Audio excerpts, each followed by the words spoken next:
Hello, I'm Daniel Johnson. Welcome to the Wood Shop. Today I want to do something that I haven't done yet, and that's I want to build a piece of furniture from start to finish and do it in video segments here. This is only the second video that I've done, and so I'm a little bit nervous, so bear with me. I've been inspired a bit by two things on this next piece of furniture that I want to build. I've been inspired by this piece that I have just finished. The shape of the legs. Now the reason why I've been inspired by the shape of these legs, I kind of came in here and by the seat of my pants I decided to just build a piece of furniture, and that's typically how I do it. I have an idea of what I want. I knew I wanted a console table. I knew kind of the rough dimensions of what I wanted it to be, what a standard console table is, and I kind of came in here and I have a pile of mahogany and a pile of curly maple, and this is what I ended up with. And it allows me to just kind of, by the seat of my pants, just kind of allows me to just go with it with some creative freedom, I guess. So with the shape of these legs, I really like the way these turned out. These kind of protrude up through the top of the table, and you can see more close-up pictures of this if you go to my website, ocdesign.co. There's plenty of pictures of this table and a few other things that I've done, which are really cool. And it tells a little bit about me. But anyway, I like these table legs, and then also I've been reading quite a bit about James Krenov. And James Krenov was a furniture designer who he's passed now, of course, but just a genius in his own way. And his designs really blurred the lines between a functional piece of furniture and just a piece of art. And his display cabinets are what also have inspired me. So I've decided to take one of his idea of the display cabinet and my idea of the perfect leg, and I'm going to put this together, and we're kind of going to just build this piece of furniture, and we're going to see how it turns out. Like I said, I don't have any plans other than dimensions. I know I want the top cabinet to be about 24 inches wide. I want it to be about 12 inches deep, and then about 26 inches tall. And then that's going to sit on a base that's about 40 inches tall, and you know, 12 inches deep and 24 inches wide on the base as well. What I've done is I've picked out these woods for it. I want to do a stile and rail door with a floating panel, and I'm going to cut this down into some veneer, and I want to veneer a panel for that door. And this spalted maple is going to be beautiful on that. I love spalted maple. It just gives the piece this just such great dimension, and it's just a focal point of the piece, I think. And the base is going to be made out of this mahogany. I love to work with mahogany. If you haven't worked with it yet, you would love it. It just machines beautifully. Love it. The cabinet itself is going to be made out of this maple, and what we're going to do on the top of the cabinet part, we're going to do some dovetailing on the corners. I think I really want to try, and there's a technique of dovetailing on the table saw, making a couple of homemade jigs, real easy, real fast. I want to see if that really works. I've kind of played around with it a little bit, I got fairly good results actually for the first time around. I've not put it yet on a piece of furniture, so we're going to do that together, and we're going to see how that works, and it should be a lot of fun. So I hope you'll subscribe to my YouTube channel and watch this whole series along. Like, we're going to go start to finish. We're going to mill some lumber, and we're just going to get into it. So this is going to be video one, I guess. This is kind of the intro. So my next video will be milling the lumber, and we'll get that all squared away. And I actually already started. This piece of maple was about 12 feet tall, so I had to cut a couple of pieces off of it. So we're going to do some resawing. We're going to set up the camera. We're going to go through this piece by piece, and hopefully, like I said, you'll follow along. Leave me some feedback, and whether you liked it, whether you don't, whether you see something, like I said, whether you see something you liked or you didn't, and we should have a lot of fun with this. So hopefully you'll stick around. All right, we're going to start by milling some of this lumber up for this Krenov inspired stand. Now I'm fortunate enough to where I bought this wood from. They had already milled it flat for me on the faces. I'm just going to run it over the joiner and clean up this edge so that we can go resaw this piece. And so that's what we're going to go through. But everything that I'm going to show you on this piece is going to be the same for all the pieces. So I'm not going to show you every single piece that I do, but this one in particular, and for the resawing. But normally, what you would do, you really want to flatten one face of this board first. And in doing so, you would run it across the joiner like this. Now, my joiner is not wide enough to do. This is like a 6.5 inch piece. I got a 6-inch joiner, so it's just not wide enough to do. You can do it with hand planes. I don't have the skills to do that. A lot of people out there, there's plenty of videos out there that show you how to do that properly with a hand plane. But I'm fortunate enough that it's already flat. I'm just going to try to clean up this this edge down here.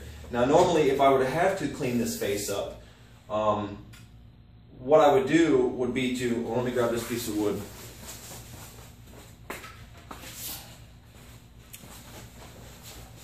What I would do is I have this piece of melamine board, and I would end up putting this piece of wood on here, and if it rocked in any manner, I would shim the piece and then apply some hot glue to hold it in place, and then I would run it through my 13-inch planer, and that gives the bottom a flat surface to register off of, and then the cutters would clean up and flatten this piece since it's too wide for my joiner.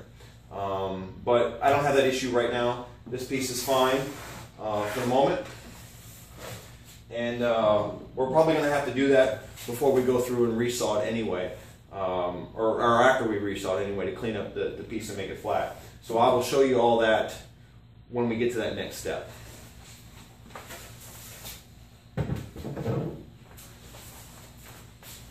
So at this point, what we're going to do is when we run this through here, we're going to just keep this face flat against the fence.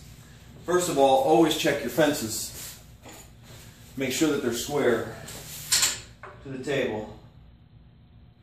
And this one is just a bit off. So we're going to adjust that right there. Perfect. I'm going to turn dust collector on, and then I'll turn this machine on. We're gonna run through it a few passes to make sure that this face, that this face is 90 degrees to this face.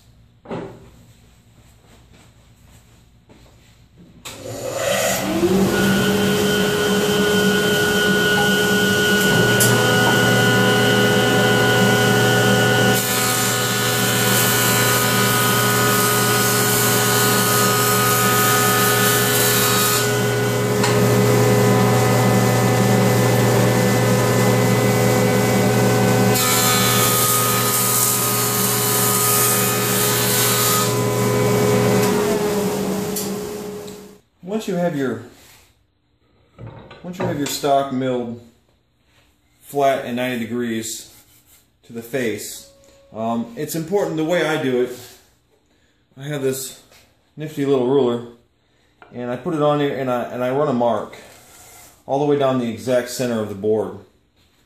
I want to get 2 3/4 inch pieces out of this, and it's 2 inches thick, so I really need to be right dead center of the board. And I just feed this through by hand. I kind of just watch the line and go that way, which you'll see here in a second. The biggest importance of this, when you're setting up your bandsaw for resawing, is make sure that your piece is 90 degrees, is perpendicular to the tabletop. It really has to be straight and square. You're going to get your best results if it is. You want to make sure that your blade is set right and that you have enough tension on this blade. This is a 1/2 inch blade, 3/2 per inch blade. I do have a resaw blade that I use. It's a 1-inch blade, and it works really, really nice. But that blade in itself is about $150, and not all of us have a $150 blade. I just happen to be fortunate to have one. But I want to show you that you can do it with a 1/2-inch blade too. So anyways, what we're going to do, at this point I'm going to turn the dust collector on. We're kind of just going to, we're going to run down this board and we're going to get this resawed.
And that's how you end up with 2 pieces.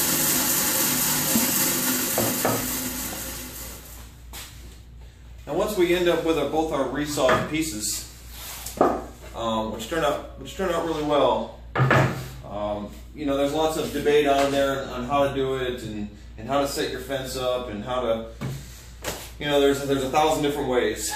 And but I'm fortunate enough to have this really nice bandsaw that does make light work of it. But before I had this one, I had a very cheap bandsaw that would do the same thing. It just took a little longer, had a little less horsepower, so it took a little longer to push the wood through. But the importance is take your time and just go slow, and you'll end up with good results, just like with anything else. So once I have these 2 pieces, the face of them obviously is left somewhat rough by the bandsaw blade. We're going to clean those up in the planer and dimension the stock to where we need it. So at this point, I'm going to readjust the camera on the planer, and I'm going to run this through, and it's going to show you how we end up with the 2 pieces. Okay, I got it set up on the planer. Sorry, my shop's kind of small, so what I do, just set up the pieces. They never come out perfectly the same thickness as each other. The one's always a little bit thicker than the other, but so I just try to find the thickest one and get it set up. Run through.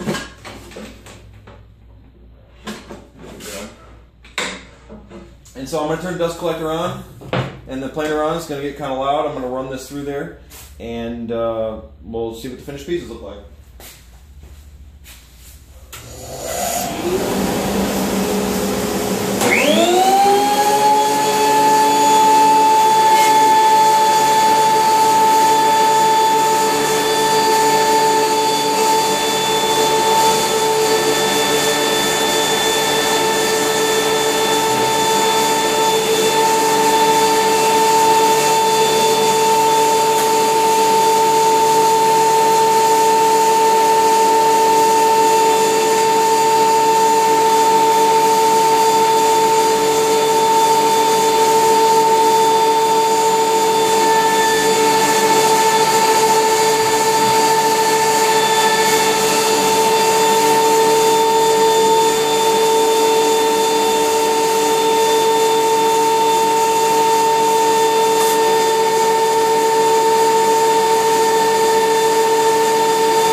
Alright, what that leaves us with